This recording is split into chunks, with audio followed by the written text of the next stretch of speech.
Hi folks, welcome back to Escape Party 2 with Laughing Gaddy, where we explore thought and provoking ideas and dive deep into perspective that can redefine the way we view the society.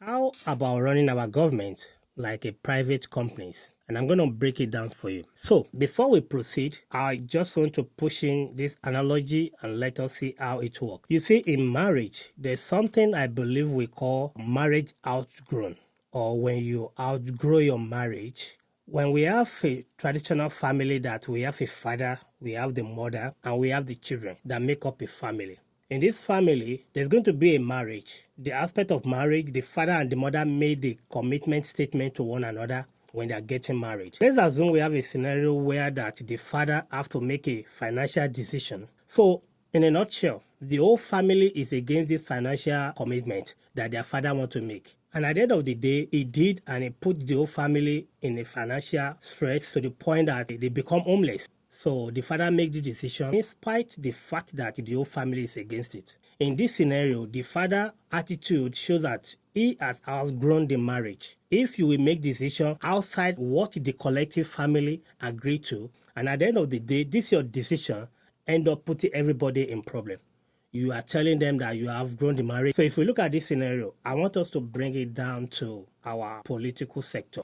And maybe it is time that we stop calling elected official leaders and call them what they are. And what they are is that they are elected into political office to serve the people. They are state employee in a nutshell. Even though they are put in a position of leader, they are still an employee. So I don't see where an employee is more powerful than the people that employ them. And in this case, I don't see where a politician will be more powerful than people that elect them into office. So if we have to put it in that perspective, I've seen lately that politicians are making decisions that are not in the interest of the people, or politicians will be making decisions that is not the decision of the people that they govern. Let's break it down. In the private sector, if an employee underperforms, the solution is simple, and swiftly they let them go. The company doesn't wait for months for things to improve, because doing so could harm the company's profitability, it could harm the company's productivity and the reputation of that company. So now let's scale that up. To someone in the managerial or executive role, if a CEO or a high-ranking executive is making decisions that are detrimental to the company, the board of directors will step in at that moment, and they have the power to throw that person out. Can be within days, if not hours. Why? Because the survivor and the success of the company depend on quick, decisive action. Imagine if government operates in the same way.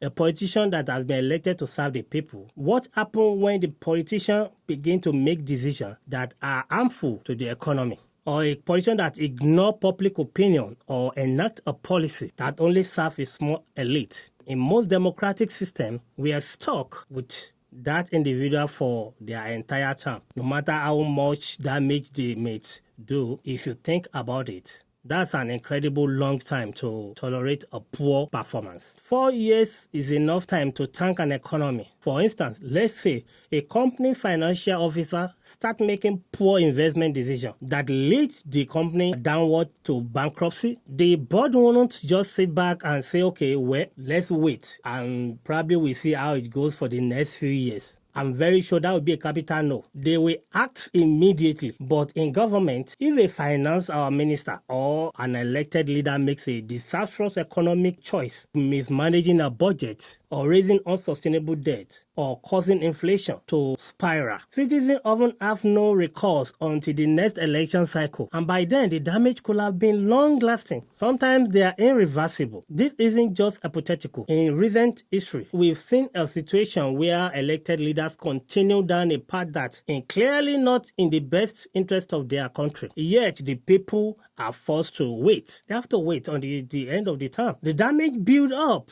and by the time the next election comes around, the harm has already been done. So think of a nation struggling with corruption, where the political leaders siphon off public funds for personal gain. In a private company, if the CEO was caught doing something like that, they will be removed immediately. But in politics, this decision will drag on, with leaders holding power until their terms end. Or even worse, they may manipulate the system to remain in control even longer than their term. So this brings up a critical question. Should citizens have to wait 4 years to hold their government accountable? Should we allow leaders who are clearly not acting in the interest of the people to remain in power simply because of an arbitrary time frame? Or should there be a mechanism in place for immediate action, just like a private company? That's a big question. So take a recall, for example. In some places, recall elections do exist. This allows citizens to remove politicians before their term is up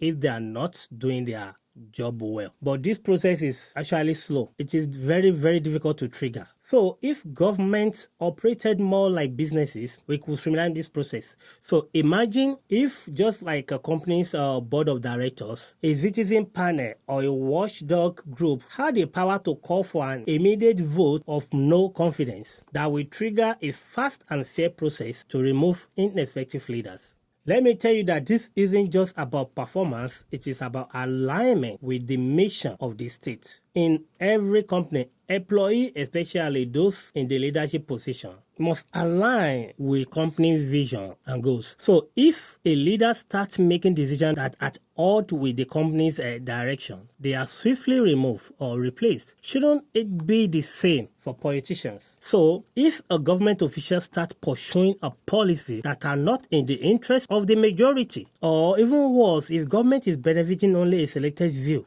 the citizens should have a direct say whether that person continue to serve. They shouldn't have to wait and suffer the consequence for years before getting a chance to correct the course. At the end of the day, it is about accountability and responsiveness. Governments are supposed to serve the people, just like businesses serve their clients and their stakeholders.